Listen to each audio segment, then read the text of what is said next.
বদলে যাচ্ছে দেশের আকাশ পথের চিত্র। এভিয়েশন খাতে সম্ভাবনার আরেক নাম বাংলাদেশ। পর্যটন শিল্পের বিকাশের সাথে সাথে বাড়ছে দেশের আকাশপথের যাত্রীর সংখ্যাও। দেশি বিদেশিদের আগমন ঘটছে দেশের এয়ারপোর্টগুলোতে। এরই ধারাবাহিকতায় বদলে গেছে ঢাকা এয়ারপোর্ট। হজরত শাহজালাল আন্তর্জাতিক বিমানবন্দরকে বিশ্বমানের বিমানবন্দরের কাতারে নিয়ে যেতে এই বিমানবন্দরকে সাজানো হচ্ছে নতুন আঙ্গিকে। এরই অংশ হিসেবে প্রস্তুত হচ্ছে তৃতীয় টার্মিনাল, যা ধারণার চেয়ে সুন্দর আর নান্দনিক হয়ে উঠছে বিমানবন্দরের এই টার্মিনালটি। যদিও দীর্ঘদিন ধরে এই টার্মিনালটির জট যেন খুলছেই না। 3টি সরকার দেখছে এই টার্মিনাল। বিমানবন্দরের থার্ড টার্মিনাল পরিচালনা ও রক্ষণাবেক্ষণ কে পাচ্ছে? জাপান। জানাবো বিস্তারিত। ঢাকার হজরত শাহজালাল আন্তর্জাতিক বিমানবন্দর দেশের প্রধান। এই বিমানবন্দরে থার্ড টার্মিনাল সহ বর্তমানে 3টি টার্মিনাল রয়েছে। চালু রয়েছে 2টি টার্মিনাল। প্রথম টার্মিনাল অভ্যন্তরীণ যাত্রীদের জন্য এবং দ্বিতীয় টার্মিনাল বিদেশে আসা যাওয়ার জন্য। শাহজালাল বিমানবন্দরের 2টি টার্মিনাল ব্যবহার করে প্রতিদিন রাষ্ট্রীয় পতাকাবাহী বিমানসহ সরকারি বেসরকারি বিভিন্ন দেশের 40টির বেশি বিমান কোম্পানির বিমান চলাচল করছে। এসব বিমান 21টি দেশে 53টি বিভিন্ন রুটে 350টির অধিক বাণিজ্যিক ফ্লাইট পরিচালনা করছে, যার মধ্যে আন্তর্জাতিক ফ্লাইটের সংখ্যা রয়েছে 190টি। এসব ফ্লাইটে প্রতিদিন যাত্রী চলাচল করেন 19 থেকে 21 হাজারের মতো, অর্থাৎ বছরে প্রায় 80 লাখ যাত্রী শাহজালাল আন্তর্জাতিক বিমানবন্দর ব্যবহার করছেন। থার্ড টার্মিনাল চালু হলে বছরে সেই সংখ্যাটা দাঁড়াবে 1,20,00,000-এ। কর্তৃপক্ষ বলছে, থার্ড টার্মিনাল চালু হলে আরও বেশি বিমান চলাচল শুরু হবে এই বিমানবন্দর দিয়ে। থার্ড টার্মিনাল নিঃসন্দেহে একটি ইউনিক প্রকল্প, যেটি এখন পুরোপুরি চালুর অপেক্ষায় রয়েছে। দেশের এভিয়েশন খাতে বড় ধরনের বিপ্লব ঘটাতে যাচ্ছে এই বিমানবন্দরকে ঘিরে। এই বন্দরের থার্ড টার্মিনাল দিয়ে দেশের এভিয়েশন খাত বিশ্বমানে পরিণত হওয়ার পথে এগিয়ে যাচ্ছে। এই টার্মিনালটি কবে চালু হবে এমন প্রশ্ন বহুদিনের অনেক বিমান যাত্রী। 2টি সরকার পেরিয়ে তৃতীয় সরকার দেখল শাহজালালের থার্ড টার্মিনাল। টার্মিনালের নির্মাণ কাজ 99% বেশি শেষ হলেও ব্যবস্থাপনা ও পরিচালনা সংক্রান্ত জটিলতা সমাধান না হওয়ায় এটি দীর্ঘদিন ধরে অচল অবস্থায় রয়েছে।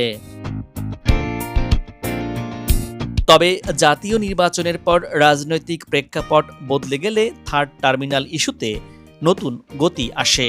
ক্ষমতায় আসার প্রথম সপ্তাহেই প্রধানমন্ত্রী তারেক রহমান থার্ড টার্মিনাল চালুর বিষয়ে নির্দেশনা দিয়েছেন। 2017 সালে এই টার্মিনালটি নির্মাণের প্রকল্প হাতে নেয় তখনকার আওয়ামী লীগ সরকার। নির্মাণ কাজ শুরু হয় 2019 সালের 28 ডিসেম্বর। ব্যয় ধরা হয় প্রায় 21,398 কোটি টাকা। 2023 সালের 7 অক্টোবর থার্ড টার্মিনালের আংশিক উদ্বোধনের সময় ব্যয়বিচক জানিয়েছিল 2024 সালেই পুরোপুরি কার্যক্রম শুরু হবে থার্ড টার্মিনালের, কিন্তু তা আর হয়নি। অন্তর্বর্তী সরকারও দফায় দফায় চেষ্টা করেও শেষ পর্যন্ত থার্ড টার্মিনাল চালু হয়নি। মূলত গ্রাউন্ড হ্যান্ডলিং এবং অপারেশনের বিষয়ে সিদ্ধান্তে না পৌঁছাতে পারা এবং টার্মিনাল ভবনের ভেতরে কিছু কাজের কারিগরি ত্রুটির জন্যই এই টার্মিনাল চালু করা সম্ভব হয়নি। অন্তর্বর্তী সরকারের সময় থার্ড টার্মিনাল চালু করতে না পারায় বেশ কয়েকটি বিদেশি এয়ারলাইন্স বাংলাদেশে তাদের কার্যক্রম শুরু করতে পারেনি বলে জানিয়েছে বর্তমান সরকার। গেল মাসে চীনের রাষ্ট্রদূত ইয়াও ওয়েনের সঙ্গে বৈঠক শেষে বেসামরিক বিমান পরিবহন ও পর্যটন প্রতিমন্ত্রী এম রশিদুজ্জামান মিল্লাত জানিয়েছেন 9 মাসের মধ্যে থার্ড টার্মিনাল চালুর সম্ভাবনা রয়েছে। এর পরিপ্রেক্ষিতে একটি কর্মপরিকল্পনা প্রণয়ন এবং জাপানি কনসোর্টিয়ামের সঙ্গে নতুন করে আলোচনা শুরু হয়। এরপর সরকারের উচ্চ পর্যায়ের প্রতিনিধিদের সঙ্গে জাপানি প্রতিনিধিদের বৈঠক হয়। বহির্গমন ফি, অগ্রিম পরিশোধ এবং আয় ভাগাভাগির বিষয়টি বিশেষ গুরুত্ব পায় এই প্রতিনিধি বৈঠকে। জাপানি এই কনসোর্টিয়ামের মধ্যে রয়েছে Japan airport terminal company, Sumitomo corporation, Sojitz corporation ও নারিতা ইন্টারন্যাশনাল এয়ারপোর্ট কর্পোরেশন। সে বৈঠকের ধারাবাহিকতায় আজ ৩ এপ্রিল জাপানের সাথে বৈঠক করেন সরকারের পররাষ্ট্র, বেসামরিক বিমান পরিবহন মন্ত্রণালয়ের মন্ত্রী, প্রতিমন্ত্রী সহ ঊর্ধ্বতন কর্মকর্তারা। আর জাপানের পক্ষে দেশটির ভূমি, অবকাঠামো, পরিবহন ও পর্যটন উপমন্ত্রী, জাইকা এবং জাপানি কনসোর্টিয়ামের উচ্চ পদস্থ প্রতিনিধিরা বৈঠকে যোগ দিয়েছে। অবশেষে চালু হচ্ছে থার্ড টার্মিনাল। জাপান কনসোর্টিয়ামকে থার্ড টার্মিনাল পরিচালনার দায়িত্ব দিতে চায় সরকার, এমনটাই জানিয়েছেন বিমানমন্ত্রী আফরোজা খানম রিতা। সরকার আলোচনার মধ্য দিয়ে দেশের স্বার্থ ঠিক রেখে জাপান কনসোর্টিয়ামকে হজরত শাহজালাল আন্তর্জাতিক বিমানবন্দরের তৃতীয় টার্মিনাল পরিচালনার দায়িত্ব দিতে চায় বলে জানা গেছে। শুক্রবার ৩ এপ্রিল পররাষ্ট্র মন্ত্রণালয়ে দ্বিপাক্ষিক আলোচনার পর তিনি এই তথ্য জানিয়েছেন। মন্ত্রী জানিয়েছেন, ওপেন টেন্ডার ছাড়াই চলতি বছরের মধ্যেই থার্ড টার্মিনাল চালু হচ্ছে।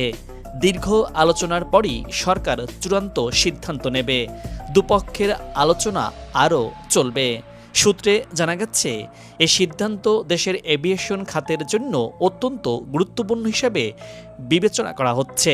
সিদ্ধান্তের পর আনুষ্ঠানিক চুক্তি সম্পূর্ণ করতে প্রায় ৩ মাস সময় লাগবে এবং টার্মিনাল পুরোপুরি চালু হতে আরও ৬ মাস সময় লাগতে পারে। তবে আধুনিক সুযোগ সুবিধা সম্বলিত এই টার্মিনালে বিদেশগামী যাত্রীদের জন্য বাড়বে ব্যয়ের বোঝা। টিকিট প্রতি অতিরিক্ত ১,০০০ টাকা গুনতে হতে পারে তাদের। একই সঙ্গে গ্রাউন্ড হ্যান্ডেলিং কার্যক্রমও আসছে কাঠামোগত পরিবর্তন, যেখানে রাষ্ট্রীয় বিমান সংস্থার একক নিয়ন্ত্রণ আর থাকছে না বলে জানা গেছে।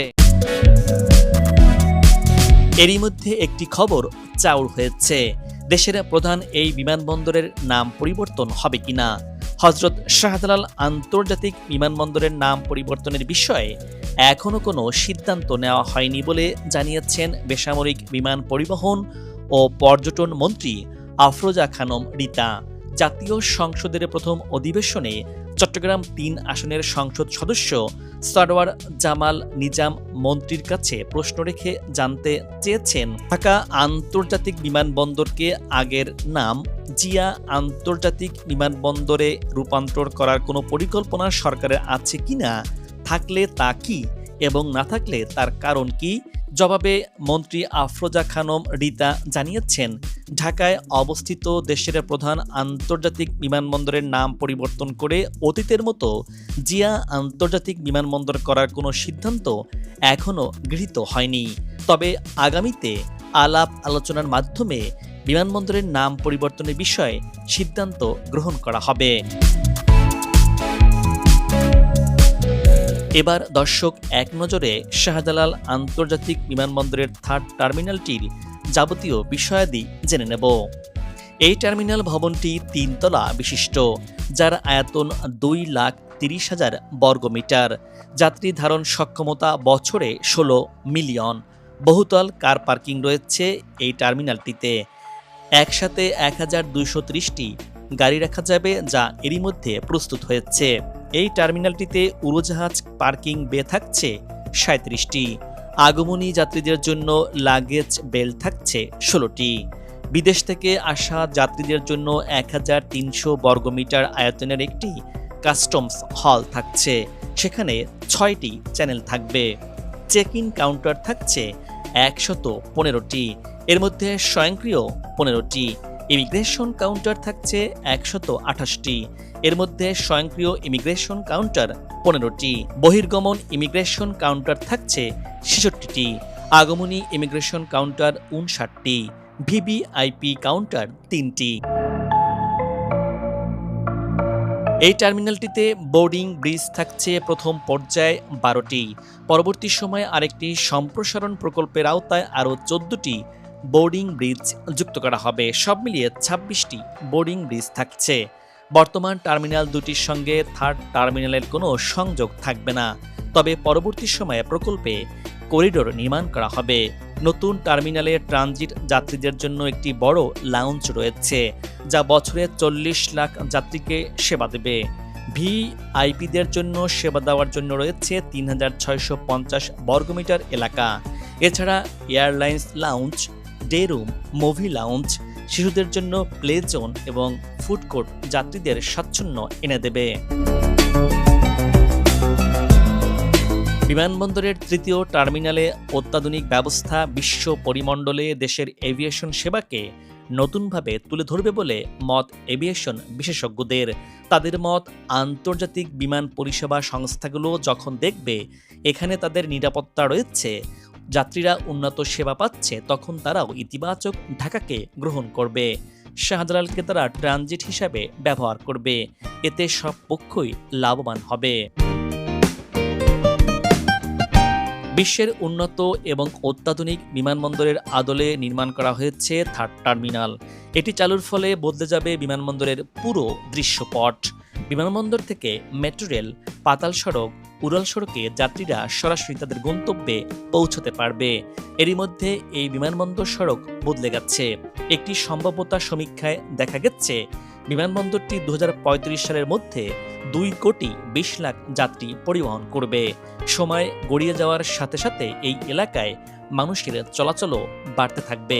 এত সব মানুষের চলাচল স্বাভাবিক করা এবং দুর্ঘটনা এড়িয়ে সহজেই এক পরিবহন থেকে অন্য পরিবহনে যাতায়াত করার জন্যই বিমানবন্দরে এমন বহুমুখী বা মাল্টিপল যোগাযোগ ব্যবস্থা গড়ে তোলা হচ্ছে। এরই মধ্যে দেশের প্রথম উড়াল সড়ক ঢাকা এলিভেটেড এক্সপ্রেসওয়ে চালু হয়েছে এই বিমানবন্দর দিয়েই, এবং অপেক্ষায় রয়েছে ঢাকা আশুলিয়া এলিভেটেড এক্সপ্রেসওয়ে। এছাড়া থার্ড টার্মিনালটিতে নির্বিঘ্নে যাতায়াত করতে বিমানবন্দর থেকে হাজি ক্যাম্প পর্যন্ত দেশের সবচেয়ে বড় বিশ্বমানের আন্ডারপাসের নির্মাণ কাজ চলমান রয়েছে, যা খুব তাড়াতাড়ি চালু করা হবে। এছাড়া পাতাল মেট্রো রেল চালু হচ্ছে এই এয়ারপোর্ট থেকেই। এমআরটি লাইন 1 পাতাল পথে ছুটবে এয়ারপোর্ট থেকে কমলাপুর পর্যন্ত। এই টার্মিনালটি চালু হলে প্রায় 1 ডজন বিদেশি এয়ারলাইন্স এই বিমানবন্দর থেকে ফ্লাইট পরিচালনা করতে আগ্রহী। বিদেশি এয়ারলাইন্সের ফ্লাইট পরিচালনার আগ্রহের বিষয়টি অবশ্যই বাংলাদেশের জন্য ইতিবাচক হিসেবে দেখছেন এভিয়েশন বিশেষজ্ঞরা। বাংলাদেশে যে হারে যাত্রী সংখ্যা বাড়ছে, সে তুলনায় এয়ারলাইন্স ও ফ্লাইট সংখ্যা কম। এয়ারলাইন্সে সিটের তুলনায় যাত্রী বেশি হওয়ার কারণে ভাড়া অনেক সময় বেড়ে যায়। যদি নতুন নতুন এয়ারলাইন্স আসে তাহলে যাত্রীদের জন্য সুখবর।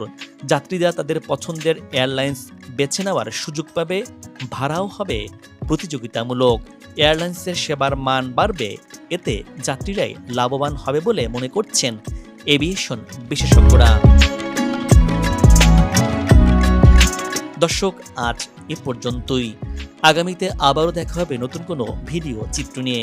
ভিডিওটি কেমন লাগলো আশা করি আপনার গুরুত্বপূর্ণ মতামত জানিয়ে ভিডিওটি শেয়ার করুন। ভালো থাকুন এবং নিরাপদে থাকুন।